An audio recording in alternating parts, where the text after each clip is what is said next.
Hello, everybody. Yes. What has made me smile today? Well, I woke up kind of stressed this morning. We're all kind of probably feeling the economic shithole that we're in right now. I don't know if everybody's feeling that. And so I was feeling a little stressed out, and then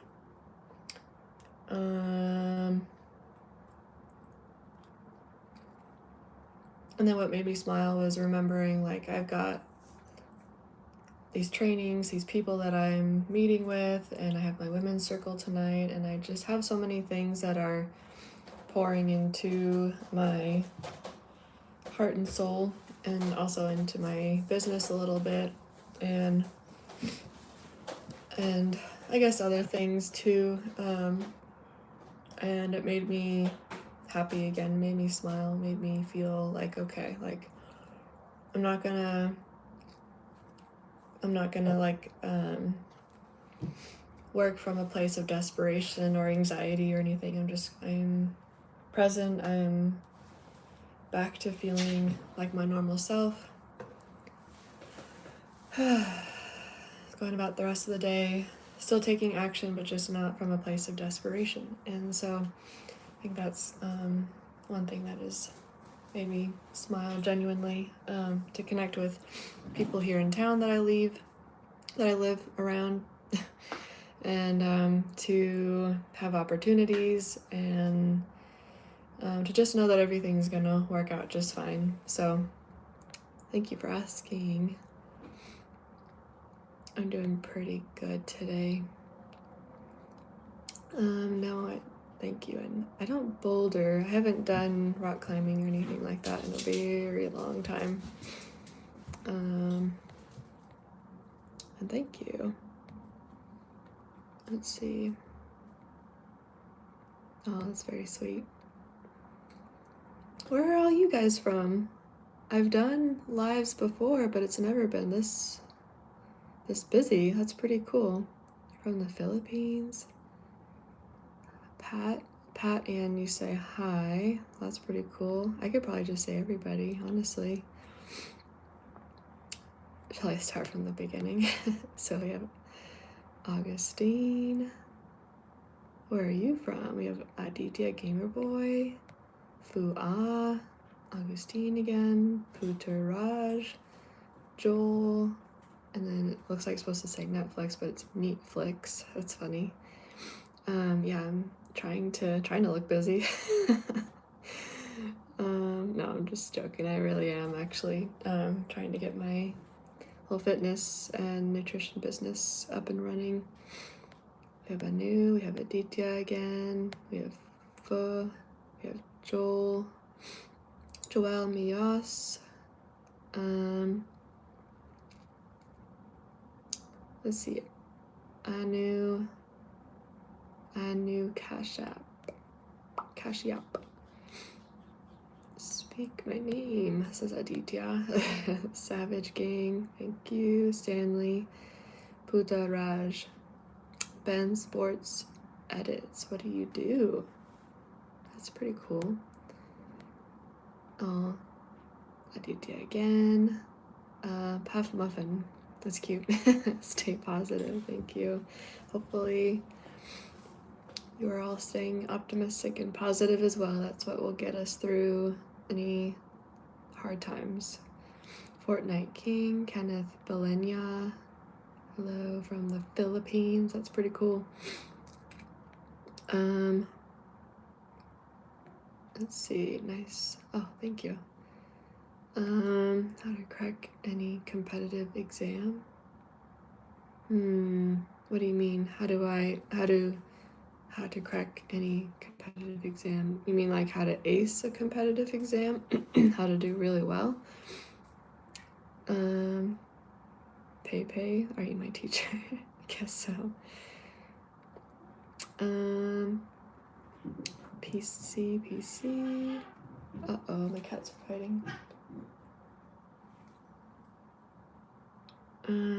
Oh gosh, how to avoid drugs? I mean, the first thing that comes to mind is just say no. But what do you mean? To what capacity do you mean? How are you avoiding them? Are you avoiding them in your environment? Are you avoiding them in your mind? Like, do you just have the habit of going to them? Or are you around them all the time because you're around other people who are involved with drugs?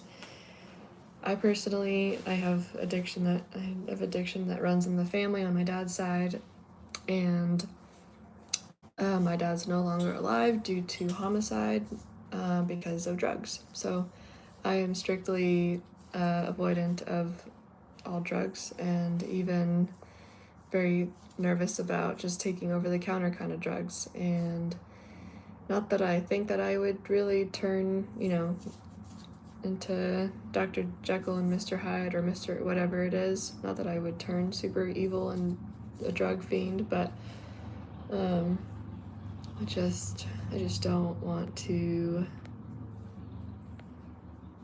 even be around it, and that's how my partner is as well. So that's very true. I was just saying that yesterday. Just smile and everything changes.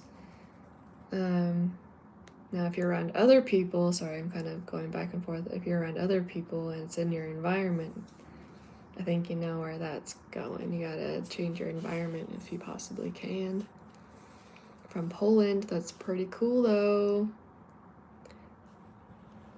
Krishna says hello.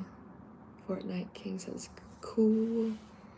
Hi. So you're from Yosemite. That's pretty cool. I'm probably being super boring now that I'm just reading everything.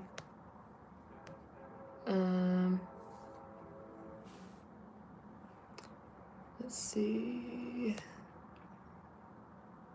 Yeah, addiction's not genetic. I have a dent on my head. Oh, do you mean like my hair is a little bit messed up? I mean, that is very true. Thank you. I don't have any tattoos. Ignoring that one. India. That's cool. Yeah, Joey, Jojo, whatever your name is. You're kind of sassy. I don't think that you woke up in a very good mood today. I would break my fingers just to hold your hand. That's very ironic. Where are you from? From San Fran, here in Cali.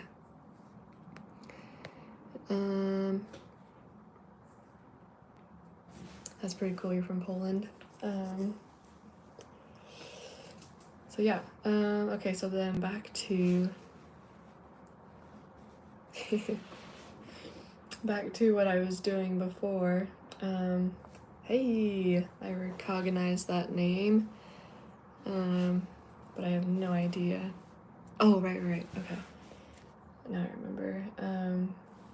We had a little conversation maybe like 2 weeks ago or so. I'm looking for something that I wrote for a client that I hope will help another client because it's kind of transferable. So what do is I'm a fitness and nutrition consultant or coach or trainer, whatever. And so I have some online clients and I have some in-person clients, and trying to bring in some more. And so because a lot of people are not really properly educated on this, and it's not good for their health to not be educated on nutrition and fitness. And I feel like since I've learned from the best institution there is, I feel like I know what's pretty top level, what's very current. Let's put it that way. I know what's current and what's a myth. And oh my gosh, my cats they got the zoomies.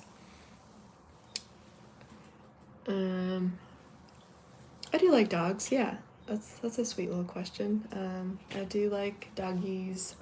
very cute. My brother and his wife adopted a little tiny Chihuahua, and he does not bark, so he's not one of those annoying Chihuahuas. And he's very coffee colored, and so they called him Cortado, and it's so cute.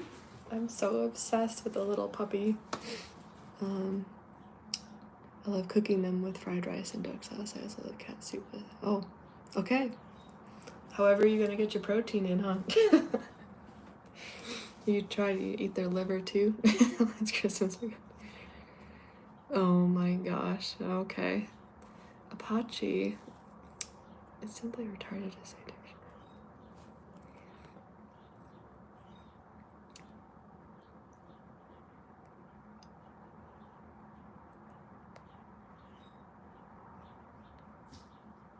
Gotcha. Oh, okay. I mean, you have a point there. To say it runs in the family, for a lot of people, I think when people say it runs in the family or just something cliche like that, it's just a quick and easy way to convey a message. Like, for instance, someone asks me if I drink, and I say, no, I don't drink, thank you, I'll pass. And they say, oh, it's because you're into fitness, isn't it? And I, sometimes if I don't even want to explain, I'll just say, yeah. I'll just say, yep, it's just because I'm into fitness and I just don't drink and whatever. Other times when I actually want to be a little bit more vulnerable and share, I'll say that, no, it's actually not due to fitness. It's due to addiction that runs in the family, and I just don't want to participate in cultivating a future life with, alcohol and drugs in that sense. And so it honestly just makes me sound responsible. It just makes me sound professional. It just makes me sound insightful. It's really just a quick way to say that I'm just not interested in that lifestyle. It's not really that I feel like I will, because I most likely won't. But there is something to say that by osmosis, you become like your parents, and you become like anybody who you spend a lot of time around. So is there a higher likelihood of me and my siblings developing addictive habits because we're around someone who has addictive habits and patterns? Yeah, so you could say it runs in the family, not genetically but behaviorally. So I don't continue any of my dad's habits, and unfortunately I'm glad to not be around his addictive habits anymore. Just by force of nature, he is not with us anymore because of homicide, because someone was on drugs and decided they needed his keys that were wrapped around my dad's lanyard, and they needed to get it by hammering him to death. So there's that. There's it's an uncomfortable thing, but it just is what it is at this point. So do I choose to participate in things that lead up to a lifestyle of utilizing drugs and alcohol to do crazy things like that? No, I don't. I don't want to participate in it. So hopefully that just kind of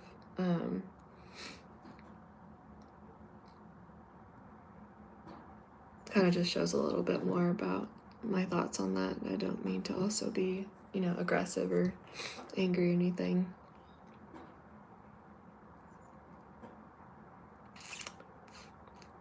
I don't think we're bypassing the truth. I just think that the truth is just a different discussion. It's just, in my mind, it's just a different discussion. I don't really want to go down that rabbit hole of, oh, now we're speaking the truth on the matter. I just want to cut to the chase and end the conversation there, and to present myself as a different person. That's really all I'm trying to get at. If I wanted to have a conversation about the truth of addiction, that would be a whole separate conversation, and how we're avoiding the truth. So I understand where you're coming from, and I hope you understand where I'm coming from too. That's just kind of what it comes down to.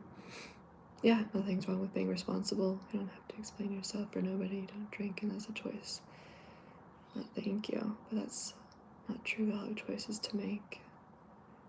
Making me free, don't have it mine. You don't have to drink or take drugs to get high. Sex is the most thing that gets you.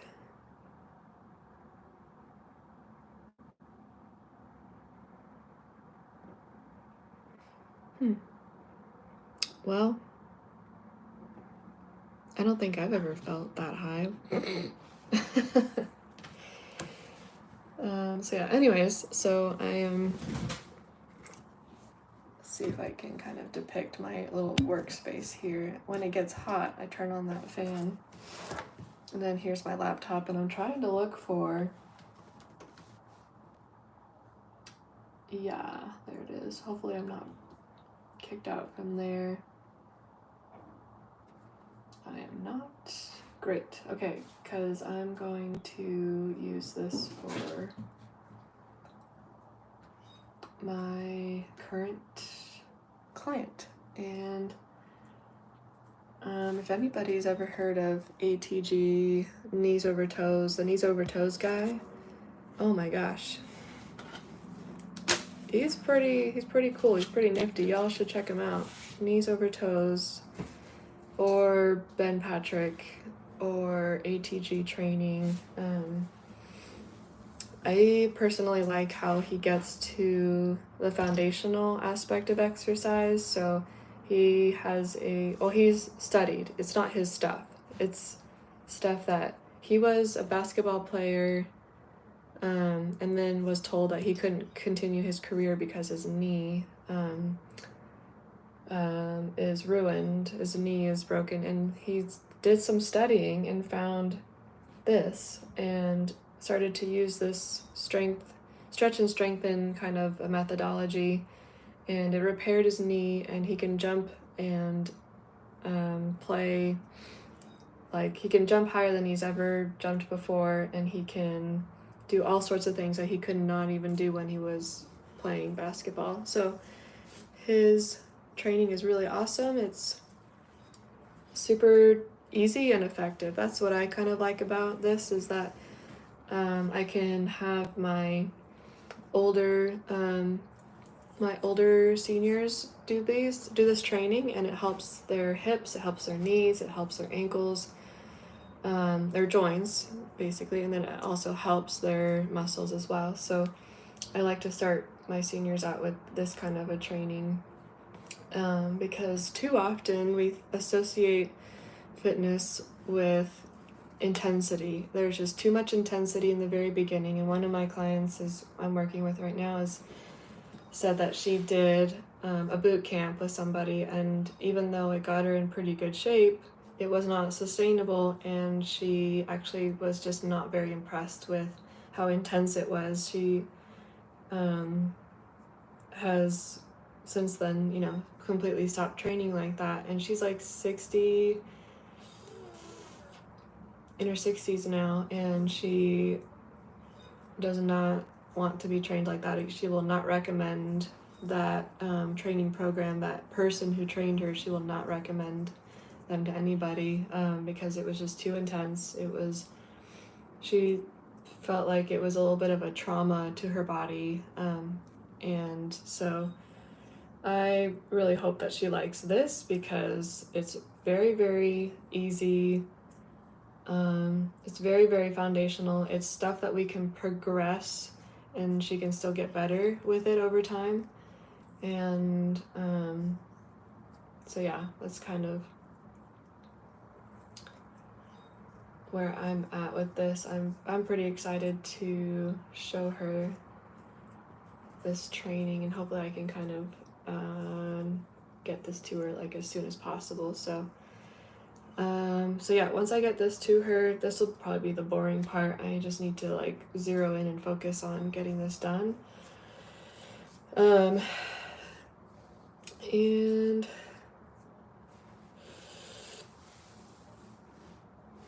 so yeah, And then I have a marketing strategy appointment after a meeting after that. And I'm gonna have to do my strength training workout at like 3 today.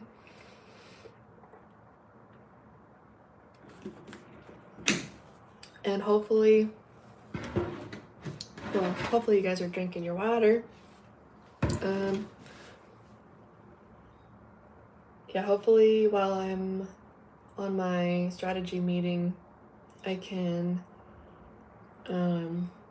walk on my treadmill. It's from 11:30 to 1:30, I think. And so that's like at least 2 hours of walking on my treadmill, and hopefully I'll get my steps done just from that. So yeah, I'm going to take some screenshots. That's probably the best way to do this, and send this over to my client, and I'll get that done in less than 20 minutes because then I gotta prepare. Let's see.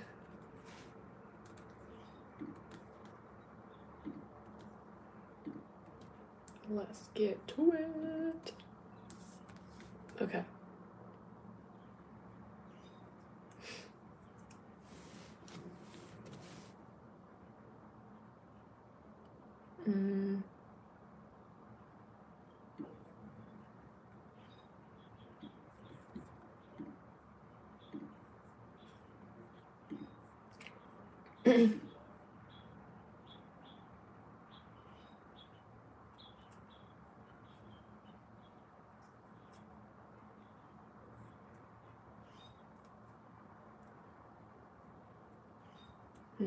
That's really sweet.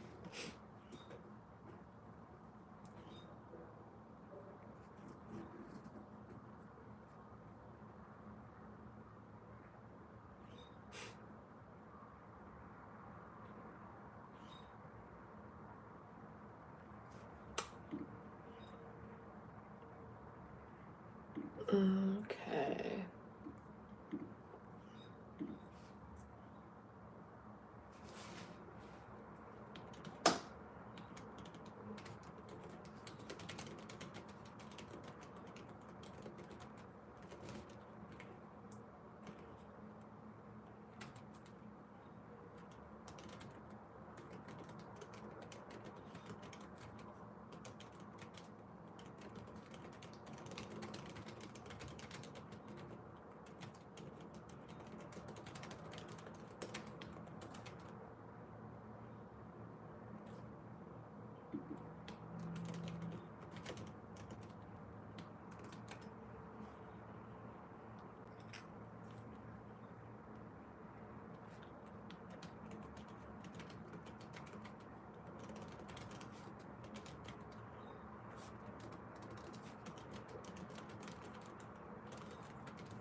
share some of these things we've learned about this journey with you. So a quick poll we're going to pop up here is based on what you've heard me articulate with the stages of growth right here, which of these best describes you and where your business is at today? Let me know on the poll. Are you in the solopreneur stage?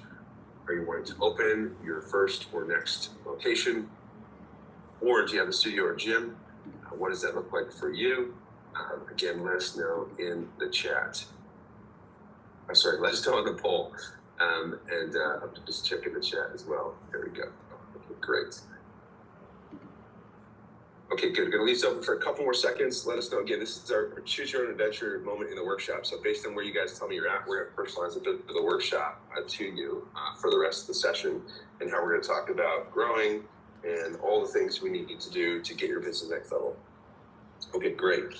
So we have a lot of people here are down in the lower end of the roadmap. So we're going to talk about that today. And then we've got a few that are progressing up as well. And so we'll talk about that. Great. Okay, this is often where we pick people up is more towards the bottom because this is where it starts to get hard, right? Once you get out of the startup phase, and we'll go through those pieces. Great. Let's end that, guys. Thank you. We'll end the poll. Okay, great. All right, so let me show you the next piece here, which is really how do we move from left to right on the roadmap? Well, we've developed a methodology over the last 18 years we call the NP3 Fitness Business Growth Systems. And essentially, there's 3 core problems to solve in growing your business. Again, we've learned these are the things that matter. Number 1 is money. The most important thing is money. You're going to hear me talk about this. And really the overall business strategy of how you generate revenue, profit, and cash flow in the business. If that's not set up for success, then growing the business doesn't make it better, it makes it worse.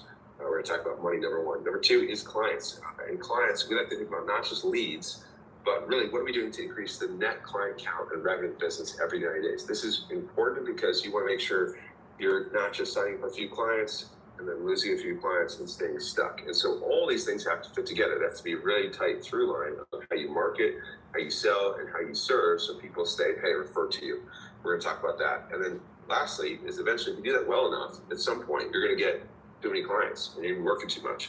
You're going to say, whoa, we need some help. And this is where you want to look at the team and how you increase the capacity of your business to serve more people and serve them efficiently. And that's with team, operations, recruiting, hiring, leadership, all that stuff allows your business to continue to grow and people be served. And at some point, you go back to the wheel and you look at this again. Now, all this stuff is really nuanced. We talk about what are your 3 priorities right now is because they will be in these domains of money, clients, and team. And this is why we recommend every 90 days, you got to do a full assessment of the business, just like you would with a fitness client. You want to do a full assessment. Out of that, you're going to determine the priorities and issues. And then that is your strategy, really, those top 3 things that you need to focus on right now. That's what we help people figure out on a coaching call. Then we get into, once we clear we want to go, we look at what are the systems you need, what are the tools you need to go do the work. And we make sure we start to get those assets in place. And then lastly, you've got to be executing week over week consistently to move things down the field. Again, just like in fitness, if you write someone a program, but they do it once every few weeks, nothing's going to change. The same thing is true in your business. And you want to make sure you're in the right environment, you got the right support, you're running issues, you can solve them quickly and get back on the field to play the game. So quick check-in. Based on what you're going to be talking about with these 3 issues of money, clients, and team, where do you see as your biggest growth opportunity in the business right now? Is it the money math of how your business generates revenue, profit, and cash flow? Is it all that's good, you just ready to sign more My clients? day of attending. We're ready to go find, sign, retain more people in the business, Meetings. or in a place where there's a lot of noise, there's a lot of hours, there's a lot of work, and we need to look at you were either growing your team or make your team work better to create more efficiency, more capacity, less stress, and start to create more within the business to grow to the next level. Okay, we're going to give you just a minute, and I want you to start thinking about your business strategically, and what do you see as the biggest problems to solve right now with what you've heard me share. Okay, I'm going to give us just a couple more seconds, and then we will shut this all down. Okay, great. So we're seeing a bit across the board. I would expect, given this workshop, we are talking about growth, sales, marketing, and growing your client base revenue. That would be number 1. That is the case. Most of you say clients, great. We're going to talk the majority of the time focused on that. However,